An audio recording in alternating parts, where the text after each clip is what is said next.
മലയോര മേഖലയ്ക്ക് ഉണ്ണിയപ്പത്തിൻ്റെ തനതായ രുചി പകർന്നു നൽകുന്ന പയ്യാവൂരിലെ സുരേഷ് ഏട്ടനും അദ്ദേഹത്തിൻ്റെ ഭാര്യ സുനിതയുമാണ് നമ്മോടൊപ്പം ഇന്നുള്ളത്. സുനിതേച്ചി, എത്ര വർഷമായി ഈ ഉണ്ണിയപ്പത്തിൻ്റെ ബിസിനസ് ആരംഭിച്ചിട്ട്? ഞാൻ 2 വർഷത്തോളമായിട്ട് ഈ അപ്പത്തിൻ്റെ പരിപാടിയായിട്ട് നടക്കുന്നത്. അപ്പം ആദ്യം ഞാൻ തൊഴിലുറപ്പിനൊക്കെ ആയിരുന്നു പോയിക്കൊണ്ടിരുന്നത്. അല്ലാതെ നമുക്ക് പപ്പടത്തിൻ്റെ ബിസിനസ് ഉണ്ടായിരുന്നു.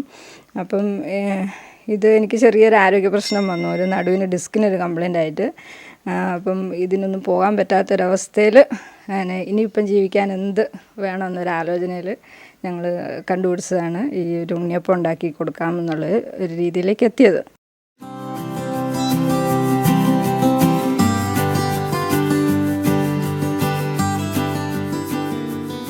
ഒരു ദിവസം എത്ര കിലോ അരിയുടെ ഉണ്ണിയപ്പം ഉണ്ടാക്കാറുണ്ട്? ഇപ്പോൾ ഒരു 5 കിലോ അരിയുടെ അപ്പം ഇപ്പോൾ ആക്കാറുണ്ട്. അപ്പോൾ പയ്യാവൂർ, ചെമ്പേരി, ചെമ്പന്തൊട്ടി, നടുവിൽ അങ്ങനെ ഉള്ള ഏരിയയിലേക്കൊക്കെയാണ് ഇപ്പോൾ കൊടുത്തുകൊണ്ടിരിക്കുന്നത് നിലവിൽ. പിന്നെ പുറത്തുനിന്ന് ആൾക്കാരെല്ലാം വിളിക്കുന്നുണ്ട്. പുറം രാജ്യങ്ങളിലേക്ക് പോകുന്നവർ അപ്പത്തിന് ഓർഡർ തരാറുണ്ട്. ഞങ്ങൾ വിളിച്ച് അങ്ങനെ ഓർഡർ തന്നിട്ട് അത് എത്തിച്ചു കൊടുക്കാറുണ്ട്. പിന്നെ ചടങ്ങുകൾക്ക്, കല്യാണം, കയറിക്കൂടൽ, പിന്നെ മരിച്ചിട്ട് മന്ത്ര, അങ്ങനെയൊക്കെ വരുന്ന ചടങ്ങുകൾക്ക് ഓർഡർ കിട്ടാറുണ്ട്. നിലവിൽ ആദ്യം തുടങ്ങിയപ്പോൾ അങ്ങനെ ചിലവൊന്നും ഇല്ലായിരുന്നു. 1-2 ബേക്കറികളിൽ കൊടുത്ത് തുടങ്ങിയതാണ്. ഇപ്പം ഇങ്ങനെ കുറച്ച് എല്ലാവരും അറിഞ്ഞു കേട്ട് ഇപ്പം കുറച്ച് ആൾക്കാർ വിളിക്കാറുണ്ട്. അങ്ങനെ വിളിച്ച് ഞങ്ങൾ എത്തിച്ചു കൊടുക്കാറുണ്ട്. ഇവിടെ വന്ന് വാങ്ങാറുണ്ട്. നിങ്ങളുടെ ഉണ്ണിയപ്പം ഉപയോഗിച്ചിട്ടുള്ള പല ആളുകളും എന്നോട് പറഞ്ഞേ ഇത് വളരെ ടേസ്റ്റാണ് നിങ്ങളുടെ ഉണ്ണിയപ്പം. എന്താണ് ഈ രുചിയുടെ രഹസ്യം? നമ്മൾ തനതായ രീതിയിൽ പണ്ട് കാലത്ത് നമ്മൾ വീടുകളിലൊക്കെ ഉണ്ടാക്കി കൊടുത്തുകൊണ്ടിരുന്നത് പോലെ യാതൊരു കെമിക്കൽസും ഇല്ല. കെമിക്കൽസൊന്നും ഇല്ലാതെ അരി, മൈദ, വെല്ലം, പിന്നെ ഏലക്ക, പിന്നെ എള്ള്, പഴം, ഇത് മാത്രമേ ഇതിനകത്ത് ചേർക്കുന്നുള്ളൂ. നമ്മൾ പണ്ടൊക്കെ ഉണ്ടാക്കിക്കൊണ്ടിരിക്കുന്ന പോലെ തന്നെ അങ്ങനെ തന്നെയാണ് ഉണ്ടാക്കുന്നത്. അതിനകത്ത് വേറെ ഒരു മായങ്ങളും ഇല്ല, വേറെ പ്രത്യേകിച്ച് രഹസ്യക്കൂട്ടുകളും ഇല്ല. അത് ഇത്രയേ ഉള്ളൂ. സുരേഷ് ഏട്ടനാണോ ഇതിൻ്റെ വിൽപ്പന കാര്യങ്ങളൊക്കെ ചെയ്യാറുള്ളത്? അത് മുന്നോട്ട് നന്നായിട്ട് കൊണ്ടുപോകാൻ കഴിയുന്നുണ്ടോ? ഞാനാണ് വിൽപ്പന നടത്തുന്നത്. ഇപ്പം കുഴപ്പമില്ലാത്ത രീതിയിൽ കൊണ്ടുപോകുന്നുണ്ട്. നമ്മൾ തുടങ്ങിയ സമയങ്ങളിൽ പയ്യാവൂർ കുറേ 1-2 കടകളിൽ മാത്രമേ കൊടുത്തുകൊണ്ടിരുന്നുള്ളൂ. പക്ഷേ പോകെ പയ്യാവൂർ എല്ലാ കടകളും തന്നെ നമ്മളിങ്ങോട്ട് ചോദിക്കുകയും പിന്നെ നമ്മൾ ലൈനിൽ കൊണ്ടുവന്നപ്പം ഞാൻ ശ്രീകണ്ഠപുരത്താണേലും ചെങ്ങളായി ആണേലും നടുവിലാണേലും ചെമ്പേരി ആണേലും നമ്മൾ കൊണ്ടുപോകുമ്പോൾ ആൾക്കാർ ഇങ്ങോട്ട് വന്ന് അന്വേഷിച്ച് മേടിച്ചുകൊണ്ട് പോകുന്നുണ്ട്. അതുപോലെ വീടുകളിൽ വന്നിട്ടാണെങ്കിലും ചോദിച്ച് കൊണ്ടുപോകുന്നുണ്ട്. പിന്നെ വിളിച്ച് ചോദിച്ചിട്ട് സുരേഷ് ഏട്ടാ നമുക്ക് ഇത്ര കിലോ വേണം എന്ന് പറഞ്ഞിട്ട് വിളിച്ചിട്ട് സാധനം കൊണ്ടുപോകുന്നുണ്ട്. ഒരു കുടിൽ വ്യവസായം എന്നുള്ള രീതിയിൽ എന്തെങ്കിലും സഹായങ്ങളോ വല്ലതും? ഇല്ല, കുടിൽ വ്യവസായമായിട്ട് നമുക്ക് അങ്ങനത്തെ സഹായങ്ങളൊന്നും കിട്ടില്ല. നമ്മുടെ സ്വന്തമായുള്ള ഇതിൽ മാത്രമാണ് ഇത് മുന്നോട്ട് കൊണ്ടുപോകുന്നത്. രാവിലെ എത്ര മണിക്ക് അതിൻ്റെ പണികളൊക്കെ ആരംഭിക്കുന്നത്? രാവിലെ ഒരു 3-4 മണിയാകുമ്പോഴത്തേന് സാധനം ഉണ്ടാക്കാൻ തുടങ്ങും. രാവിലെ വെളുപ്പിന് ഒരു 7 മണി 8 മണിയാകുമ്പോഴത്തേന് നമ്മൾ ലൈനിൽ കൊണ്ടുപോകും. സുനിതേച്ചി, ഇതിൻ്റെ നിർമ്മാണ രീതികളെക്കുറിച്ചൊക്കെ ഒന്ന് പറയാമോ? അത് അരി പച്ചരി കഴുകി വെള്ളത്തിലിടുക. 4 മണിക്കൂർ വേണം ഇത് കുതിരാൻ വേണ്ടിയിട്ട്. ഈ അരി കുതിർന്ന ശേഷം എനിക്ക് ചെറിയൊരു ഗ്രൈൻഡറുണ്ട്. ആ ഗ്രൈൻഡറിലിട്ടാണ് ഞാനിത് അരച്ച് എടുക്കുന്നത്. അപ്പം ഗ്രൈൻഡറിൽ നേരിട്ട് അരയ്ക്കാനുള്ള അത് അരഞ്ഞ് കിട്ടുമില്ലാത്തതുകൊണ്ട് ചെറിയ ഗ്രൈൻഡർ ആയതുകൊണ്ട് മിക്സി ജാറിലൊന്ന് അരച്ച്, അതായത് അരയ്ക്കുന്നത് അരിയും മൈദയും പഴം കൂടി ചേർക്കുന്നുണ്ട്. ഈ പഴം കൂടി ഇട്ടിട്ട് അരയ്ക്കും, വെല്ലം ഒഴിച്ചിട്ട് അരയ്ക്കും. ഈ ഗ്രൈൻഡർ ഒരു 15-20 മിനിറ്റോളം ഇത് മിക്സിങ് ചെയ്യും. ഇത് മിക്സ് ചെയ്ത് നന്നായിട്ട് അരഞ്ഞ ശേഷം പാത്രത്തിലേക്ക് മാറ്റി പിന്നെ വെല്ലം ഉരുക്കി അരിച്ച് ചെറിയ ചൂടോടെ ഈ മാവിലൊഴിച്ച് മാവിൻ്റെ ഒരു അതിൻ്റെ ഒരു കൂട്ട് ശരിയാക്കാൻ വേണ്ടിയിട്ട് ആ വെള്ളത്തിൻ്റെ എല്ലാം ഇത് പാകത്തിൽ അരച്ച് വെക്കുക.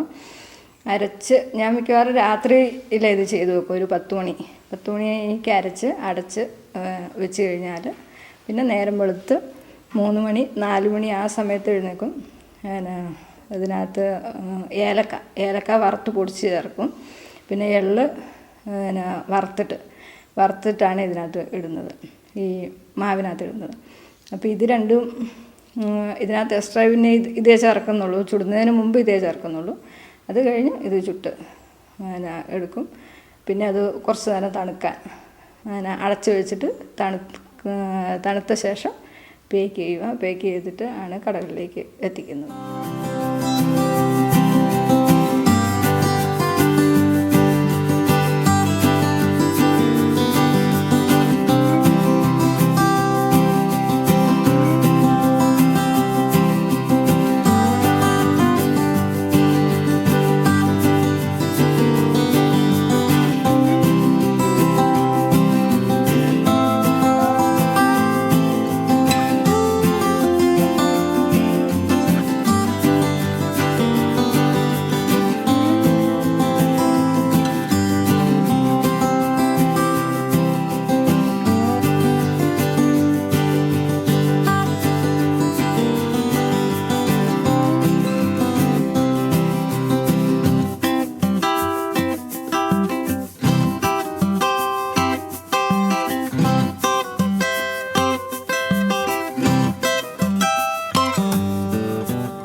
ചേച്ചിയുടെ കുടുംബത്തെ ഒന്ന് പരിചയപ്പെടുത്താവോ?